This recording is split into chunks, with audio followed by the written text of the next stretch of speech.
Hello guys, welcome back to Nidhi English and Activity classes. Today we are going to study the book of 10th class. The name of the book is Footprints Without Feet. This is chapter 2nd. Name of the chapter is The Thief's Story. The writer of this story is Ruskin Bond. As we all know that he is very good poet, very good writer, and also he is a short story writer and book writer also. तो आज की जो story है उसमें हम पढ़ने वाले हैं, जैसे कि हमें चैप्टर के नेम से पता चलता है। इस चैप्टर का नाम है द थीप्स स्टोरी। थीप यानी चोर, स्टोरी मीन्स कहानी, यानी कि एक चोर की कहानी। आज हम एक ऐसा चैप्टर पढ़ने वाले हैं जिसमें एक चोर की कहानी को बताया गया है। वो चोर जो कि एक छोटा सा बच्चा है, उसकी एज बहुत कम है, लेकिन उसका इस पूरे होल वर्ल्ड में कोई भी नहीं है, ना कोई उसका कोई रिलेटिव है, ना उसके पेरेंट्स हैं। तो इसी तरीके से, और ना ही वो पढ़ा लिखा है, तो इसी तरीके से चोरी करके वो अपनी लाइफ को स्पेंड करता है, क्योंकि इस एज में उसको और किसी भी तरीके से अपनी लाइफ स्पेंड करने का वे नहीं मिलता। ये जो थीप है, यानी कि जो एक छोटा बच्चा है, इसका real name through out the story हमें नहीं पता चलता। इसका एक काम होता है कि ये लोगों को सबसे पहले अपनी बातों से इम्प्रेस करता है। इम्प्रेस करने के बाद उनसे अपने काम के लिए पूछता है, मीन्स अपने जॉब के लिए पूछता है, और उनके साथ सेटल हो जाता है। सेटल होने के बाद उनका पूरा ट्रस्ट अब जीतने के बाद, उनका पूरा भरोसा जीतने के बाद, वो उन्हें ठग लेता है और उन्हें उनके घर से चोरी करके और उन्हें ठग के वहाँ से चला जाता है और दोबारा कभी उनके पास नहीं आता। इसी तरीके का वो एक इंसिडेंस उसकी लाइफ में होता है, जो कि एक अनिल नाम का लड़का होता है, जो कि काफ़ी बड़ा है और वो यंग एज का है। तो उसके पास ये छोटा बच्चा जाता है और जाने के बाद उसे उसकी तारीफ़ करता है और बोलता है कि वो उसको भी ठगना चाहता है, और उसको बोलता है कि तुम एक रेसलर्स के जैसे लग रहे हो, और तुम काफ़ी फिट हो बॉडी से, काफ़ी तुम अच्छे हो, काफ़ी खूबसूरत हो। इसी तरीके से वो बोल के उसको इम्प्रेस करना चाहता है। उसके बाद जब अनिल की नज़र उस लड़के पे पड़ती है तो अनिल बोलता है कि हाँ, तुम भी बिल्कुल रेसलर्स के जैसे लग रहे हो।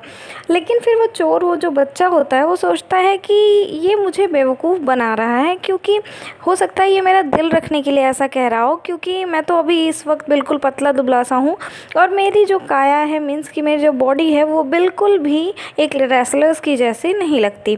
उसी तरीके से वो अनिल से बातें करने लगता है। बातें करने के बाद वो अनिल का नेम पूछता है। फिर उसके बाद थोड़ी और बातें करने के बाद वो उससे बोलता है कि तुम मुझे अपने काम पर रख लो, मीन्स कि तुम मुझे अपने घर पे काम के लिए रख लो, मैं तुम्हारे लिए जॉब कर दूँगा, मैं तुम्हारे लिए खाना पका दूँगा। तो वो बोलता है कि क्या तुम्हें खाना पकाना आता है? तब वो लड़का बोलता है कि हाँ, मुझे खाना पकाना आता है, लेकिन सच बात तो ये थी कि उसे बिल्कुल भी कुकिंग करना नहीं आता।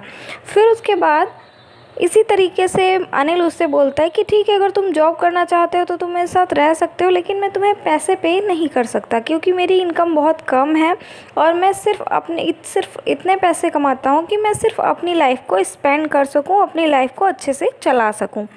उसके बाद जो वो बच्चा होता है, उसके मन में थोड़ा सा डाउट होता है कि हो सकता है मैंने गलत कैंडिडेट को चुन लिया हो, जिसके पास तो बिल्कुल पैसे ही नहीं है, तो मैं इसे किस तरीके से ठग सकता हूँ। फिर उसके बाद इतना बोलने के बाद लेकिन फिर भी वो सोचता है कि हो सकता है। फिर उसके बाद वो अनिल के साथ चला जाता है।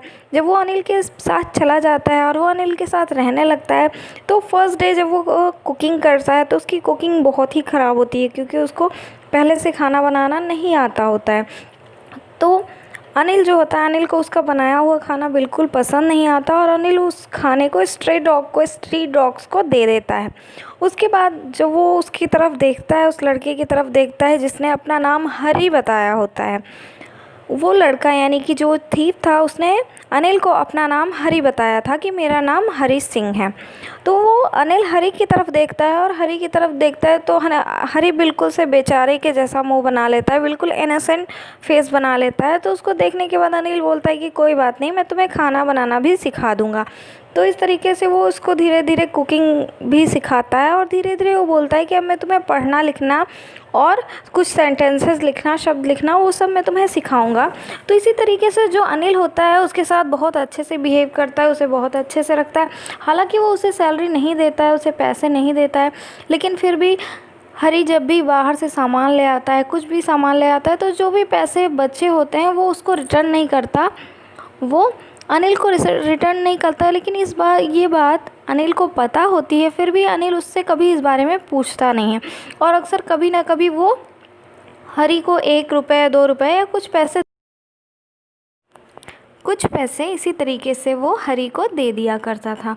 और उसकी लाइफ बिल्कुल ठीक चल रही थी, अच्छे से चल रही थी, क्योंकि अनिल एक बहुत ही अच्छा लड़का था। और अनिल जो काम करता था वो कहीं से पैसे बोरो करता था, कहीं पे इन्वेस्ट करता था, कहीं से एक्सपेंड करता था। और इसी तरीके से कभी मैगज़ीन में आर्टिकल्स लिखकर और कुछ भी काम करके वो इसी तरीके से कहीं ना कहीं से पैसे अरेंज करता था और उसी तरीके से अपनी लाइफ को स्पेंड करता था। उसने हरी को रहने के लिए घर दिया था, खाने के लिए फूड दिया था, मीन्स कि उसके रहने के लिए, खाने के लिए बिल्कुल कोई भी प्रॉब्लम नहीं थी। और हरी को ये बात पता भी थी, उसे इस बात का एहसास भी था कि अनिल बहुत अच्छा लड़का है। और यहाँ तक कि अनिल उसको पढ़ा भी रहा है। और अनिल उसको बताता था कि अगर तुम पढ़ लोगे, लिख लोगे तो कल को तुम कलेक्टर भी बन सकते हो, कल को तुम्हें एक क्लर्क की जॉब भी मिल सकती है, तुम्हें बहुत अच्छी जॉब भी मिल सकती है, और तुम्हें कभी भी किसी पर डिपेंड नहीं रहना होगा, तुम्हारी लाइफ बिल्कुल सिक्योर और सेफ़ हो जाएगी। ये बात हरी को भी समझ में आती थी और वो भी जानता था कि अगर वो पढ़ लिख लेगा तो कल को उसको किसी के भी ऊपर डिपेंड नहीं रहना होगा। तो इसी तरीके से उनकी लाइफ चल रही थी। इसी तरीके से काफ़ी दिन बीत गए। कुछ दिन बीतने के बाद अक्सर कभी कभी अनिल कुछ पैसे अपने काम से लेकर घर पे भी आया करता था और उन पैसों को रख देता था। लेकिन हालांकि उसकी अलमीरा की चाबी, उसके रूम की चाबी, सब कुछ हरी के पास होती थी। और अगर वो चाहे, अनिल हरी पर इतना विश्वास करता था, इतना ट्रस्ट करता था कि अगर वो चाहे तो वो उसके सारे पैसे लेकर भाग भी सकता था। लेकिन फिर भी वो सोचता था कि जो लोग बहुत ही लालची होते हैं, यानी कि ग्रीडी होते हैं, उन्हें ठगना आसान होता है। लेकिन वो लोग जो लोग मन के बहुत अच्छे होते हैं, साफ़ होते हैं, उन्हें ठगना बहुत ही मुश्किल होता है। वो बोलता था कि अब बहुत टाइम ऐसा बीत गया है कि जब मैं बहुत ही एकदम नॉर्मल सी लाइफ जी रहा हूँ, अब मुझे लगता है कि अब मुझे चोरी करके यहाँ से चले जाना चाहिए, क्योंकि मैं तो एक चोर हूँ और मैंने अभी तक इतने दिन हो गए मैंने एक बार भी चोरी नहीं की। अब मैं अपनी लाइफ के अगेंस्ट, अपनी हैबिट के अगेंस्ट काम कर रहा हूँ काफ़ी दिनों से। फिर एक दिन अनिल कुछ पैसे अपने काम पर से ले आता है। ले आने के बाद वो हरी से बोलता है कि ये कुछ पैसे हैं जो मैं लेकर आया हूँ। इतना बोलने के बाद वो दोनों खाना खाते हैं। खाना खाने के बाद अनिल अपनी मैट्रेस के नीचे, अपने पिलो के नीचे उस पैसे को रख देता है और रखने के बाद सो जाता है। तो हरी के दिमाग में ये बात आती है कि काफ़ी दिन हो गए मैंने पैसे नहीं चुराए हैं और इतने सारे पैसे वो लेकर आया है और वो तो मुझे पैसे भी पे नहीं करता, वो तो मुझे कोई सैलरी भी नहीं देता है। तो इसीलिए अब मुझे ये पैसे चुरा लेना चाहिए। अगर मैं पैसे चुराऊँगा नहीं तो इसे अनिल कहीं ना कहीं खर्च ही कर देगा। वैसे तो अनिल कहीं भी पैसे सेव भी नहीं करता है, कहीं बचा के भी नहीं रखता है। अगर मैंने नहीं ले लिया तो उसको खर्च कर देगा या बर्बाद कर देगा। इतना सोचने के बाद वो चुपके से उसके मैट्रेस के नीचे से उस पैसे को निकालता है और निकालने के बाद वहाँ से चला जाता है। और उसने सोच रखा था कि वो स्टेशन जाएगा और स्टेशन के बाद 10:30 पर लखनऊ एक्सप्रेस आती है, जिस पर बैठकर वो चला जाएगा और उसे कोई भी पकड़ नहीं पाएगा। इसी तरीके से वो पैसे लेकर लखनऊ एक्सप्रेस के आने का वेट करता है और वो स्टेशन पर चला जाता है।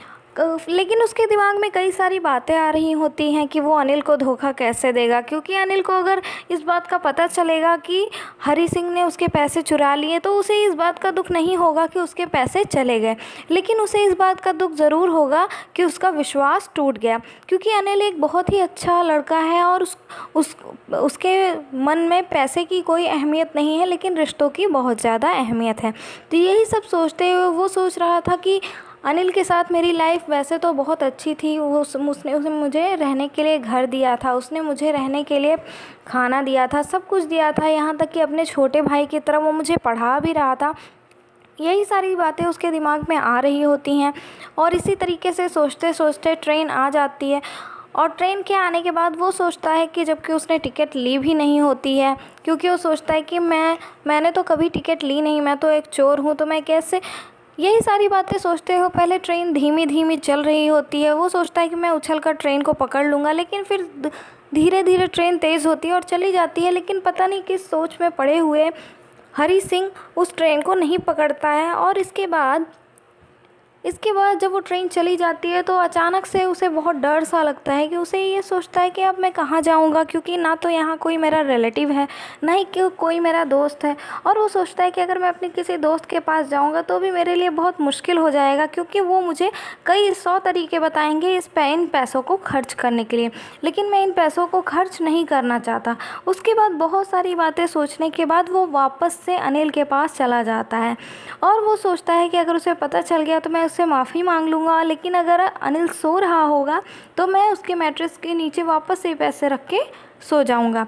उसके बाद जब वो वापस लौटता है तो वो देखता है अनिल अभी भी सो रहा होता है, तो चुपके से अनिल के मैट्रेस के नीचे वापस से वो पूरे पैसे रख देता है और सो जाता है।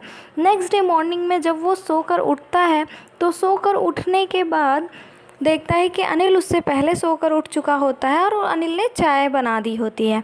उसके बाद अनिल खुद चाय पीता है और अनिल हरी को भी चाय देता है। उसके बाद अनिल उससे बोलता है कि अब से मैं हर महीने तुम्हें तनख्वाह यानी पैसे दे दिया करूँगा। और उसके बाद इतना बोलने के बाद वो उसे 50 रुपये का एक नोट देता है और बोलता है कि 50 रुपये का नोट देने के बाद उससे बोलता है कि ये लो, कल मैं कुछ पैसे ले आया था, उसमें से कुछ पैसे हैं जो तुम ले सकते हो। तो इतना बोलने के बाद वो जब उस नोट को अपने हाथ में पकड़ता है तो वो समझ जाता है कि इसमें पानी लगा है। हो सकता है अनिल को सारी बातें पता चल गई हो, लेकिन अनिल बहुत ही अच्छा लड़का था, इसीलिए हो सकता है वो उन बातों को इग्नोर कर रहा हो और मुझे ना बता रहा हो। तो इसी तरीके से यहाँ पर चैप्टर ख़त्म हो जाता है। और इस चैप्टर का मोरल ये है कि कभी कभी किसी की अच्छाई किसी की बुराइयों को बदल देती है। मीन्स कि अगर हम अच्छे हैं तो हो सकता है हमारी अच्छाई से दूसरे भी अच्छे बन जाएं। और इसका एक और मोरल निकलता है कि अगर हम दूसरों के साथ अच्छा करते हैं तो हमारे साथ भी अच्छा ही होता है। So it was the chapter. After listening the summary of the chapter, you will be able to solve the question and answer of this chapter. Till in next video, we will study the next chapter, summary of next chapter. Till then, keep learning, keep trying. All the best. Take care.